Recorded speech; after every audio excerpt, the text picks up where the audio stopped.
Okay. So trailer చూసాక మీకు what you felt అంటే మీకు బాగా నచ్చిందండి ట్రైలర్‌లో? మొత్తం ట్రైలర్ అంతా నచ్చిందంటారా?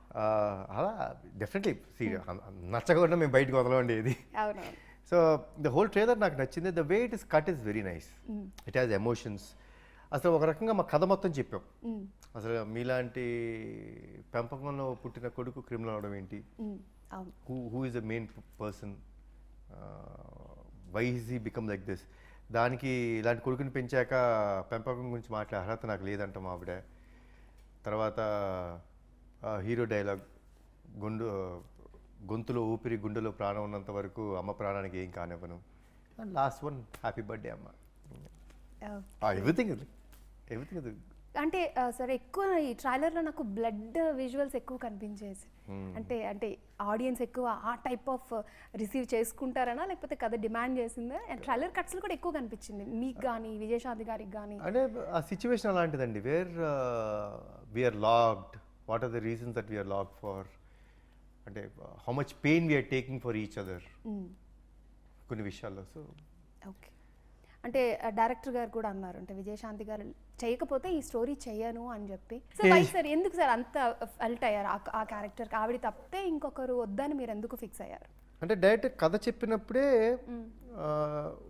ప్రిల్యూడ్ ఇస్తాం కదండి జనరల్గా కథ చెప్పేటప్పుడు. ప్రిల్యూడ్ లాగా ఇజెట్ సార్, ఇప్పుడు మనందరికీ కర్తవ్యం అంటే చాలా ఇష్టం. ఆ సినిమాలో వైజయంతి క్యారెక్టర్, విజయశాంతి అమ్మ క్యారెక్టర్, విజయశాంతి గారి క్యారెక్టర్కి ఒక కొడుకుంటాడు, అతని పేరు అర్జున్. సో ఇలాంటి ఒక ప్రిల్యూడ్ చెప్పి నేను ఇప్పుడు కథలోకి వెళ్తానండి అని కథ చెప్తున్నప్పుడల్లా కూడా అమ్మ పేరే చెప్తూ వచ్చాడు. సో ఇంకా అసలు మైండ్ ఫిక్స్ అయిపోయింది, నేను తెలియకుండా ఫిక్స్ అయిపోయి I told him also, Pradeep ఈ క్యారెక్టర్ అమ్మ చేస్తేనే ఇట్ విల్ వర్క్అవుట్ అండ్ అమ్మ చెయ్యాలి, అప్పుడే మనం ఈ సినిమా గురించి ఆలోచిద్దాం. సో ఫస్ట్ వెళ్ళి అమ్మని కన్విన్స్ చేయండి అని అడిగాను. సో లక్కీగా కథ నచ్చింది అమ్మకి, షీ యాక్సెప్టెడ్ ఇట్. గుడ్. అంటే మీరేమైనా ఇన్వాల్వ్ అయ్యారా? అంటే ఆవిడ చేయనని చెప్పేశారు లైక్ మహేష్ బాబు గారు మూవీ తర్వాత, ఇంకా చేయను అన్నట్టు చెప్పారు, కానీ ఒప్పించారు. అంటే కథ అంటే కథేనండి. నేను అసలు మీరు నమ్మరండి, నేను అమ్మని ఫస్ట్ టైం కలుస్తాం, ఆవిడ ఈవెన్ కథ ఓకే చేసిన తర్వాత కూడా ఆల్మోస్ట్ 3-4 months ప్రాజెక్ట్ కొంచెం డెవిల్ డిలే అవ్వడం మూలంగా ఈ ప్రాజెక్ట్ కొంచెం డిలే అయింది. బట్ ఏ రోజు నేను ఆవిడతో ఫోన్లో మాట్లాడటం కానీ కలవడం కానీ జరగల. ఓన్లీ ఆఫ్టర్ ఫస్ట్ టైం నేను కలిసింది ముహూర్తం రోజు. After that final draft of the film అయిన తర్వాత అప్పుడు వెళ్ళి కలిసాను. అప్పుడు దాకా నేను కలవలేదు. So it was almost just 1 month before the shoot అప్పుడే కలుస్తాం జరిగింది. సో మై ఇన్ఫ్లుయెన్స్ అంటారా, నేనేమైనా చెప్పాను ఆవిడకి అంటారా, అసలు ఏం మాట్లాడాల. ఓకే.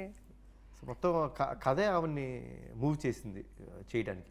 ఓకే. అంటే మీరు ఎప్పుడైనా అనుకున్నారు సార్ మీ ఇద్దరి కాంబినేషన్లో ఒక మంచి స్టోరీ వస్తుంది, లేకపోతే చెయ్యాలి అన్న థాట్ ఎప్పుడన్నా? లేదండి, అసలు బింబిసార్ లాంటి సినిమా చేస్తానని నేను ఎక్స్పెక్ట్ చేయలేదు. ఇలాంటి సినిమా చేస్తానని I don't expect anything, I don't expect, but I definitely look forward to give good films, మంచి సక్సెస్ఫుల్ ఫిల్మ్ అవ్వాలని కోరుకుంటుంది.